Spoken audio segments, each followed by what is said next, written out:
નમસ્કાર દર્શક મિત્રો, @ગુજરાતમાં આપનું સ્વાગત છે। ગુજરાત ભાજપના પ્રદેશ પ્રમુખની મુદ્દત પૂરી થઈ ગઈ છે, પરંતુ હજી સુધી ગુજરાતના ભાજપ પ્રદેશ પ્રમુખની નિયુક્તિને લઈ કોકડું ગૂંચવાયેલું છે। રાજ્યમાં સ્થાનિક સ્વરાજની ચૂંટણી પણ માથે આવીને ઊભી છે। ભાજપ પ્રદેશ પ્રમુખની ટૂંક સમયમાં જ નિયુક્તિ થવાની છે। જોકે પંચાયત પાલિકાની ચૂંટણીના પરિણામ બાદ ગુજરાત ભાજપના નવા પ્રમુખની સત્તાવાર જાહેરાત કરવામાં આવશે। ત્યારે હવે મીડિયા રિપોર્ટ અનુસાર સચિવાલયમાં જે પ્રમાણે ચર્ચાઓ ચાલી રહી છે, ગુજરાત ભાજપના પ્રદેશ પ્રમુખ સૌરાષ્ટ્ર અથવા ઉત્તર ગુજરાતના કોઈ ઓબીસી નેતા હોઈ શકે છે તેવું લોકમુખે હાલ તો ચર્ચાઈ રહ્યું છે। તો હવે એ જોઈએ કે કયા નેતા ઉપર ઢોળાઈ શકે છે પસંદગીનો કળશ। અગાઉ પણ નવા પ્રમુખ કોણ બનશે તે માટે થઈને અનેક નામો ચર્ચામાં આવ્યા હતા। ભાજપના નવા પ્રમુખ માટે પૂર્વ મુખ્યમંત્રી વિજય રૂપાણી અને પૂર્વ કેન્દ્રીય મંત્રી મહેન્દ્ર મુંજપરાના નામ અંગે પણ ચર્ચાઓ ચાલી રહી હતી।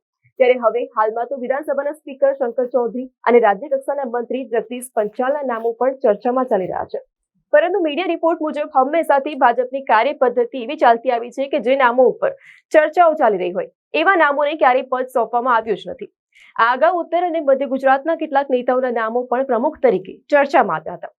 ત્યારે હવે જ્યાં સુધી ગુજરાત ભાજપના પ્રદેશ પ્રમુખની નિયુક્તિ થઈ નથી ત્યાં સુધી તો એવી ચર્ચાઓએ જોર પકડ્યું છે કે ભાજપના દિલ્હી હાઈકમાન્ડે પ્રમુખ પદનો તાજ કોને પહેરાવો તેની પસંદગી કરી લીધી છે।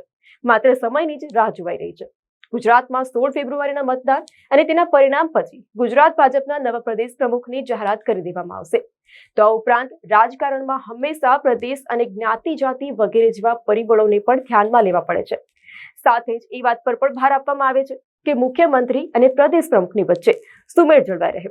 જો બંને ટોચના નેતાઓનું ઈગો ટકરાય અને પાવર સેન્ટરને લઈને ભૂતકાળની જેમ ઝઘડાઓ થાય તો એ બાબત પણ હાઈકમાન્ડને ન પોસાય। જો બંને નેતાઓ વચ્ચે કોઈ પણ પ્રકારનો અણબનાવ બને તો સરકાર અને સંગઠન બંને નબળું પડી જાય। એટલા માટે જ સરકાર અને સહકાર બંને સંકલન સાધીને ચાલે, તેમજ કાર્યકરો અને નાના મોટા નેતાઓનો વિશ્વાસ જીતી શકે એવા નેતાની પસંદગી પહેલા થતી હોય છે। આ તમામ બાબતોની ઉપર જો આપણે ધ્યાન આપીએ તો ખબરો મુજબ ઉત્તર ગુજરાત અથવા સૌરાષ્ટ્રમાંથી કોઈ ઓબીસી નેતા પર પસંદગીનો કળશ ઢોળાઈ શકે છે, કારણ કે મુખ્યમંત્રી સહિતના કેટલાક મંત્રીઓ મધ્ય ગુજરાતમાંથી છે। જ્યારે હાલની વાત કરીએ તો પ્રદેશ પ્રમુખ CR પાટીલ દક્ષિણ ગુજરાતથી છે, જ્યારે આ જ પ્રદેશના કેટલાક ધારાસભ્યોને મંત્રી પદ પણ અપાયા છે।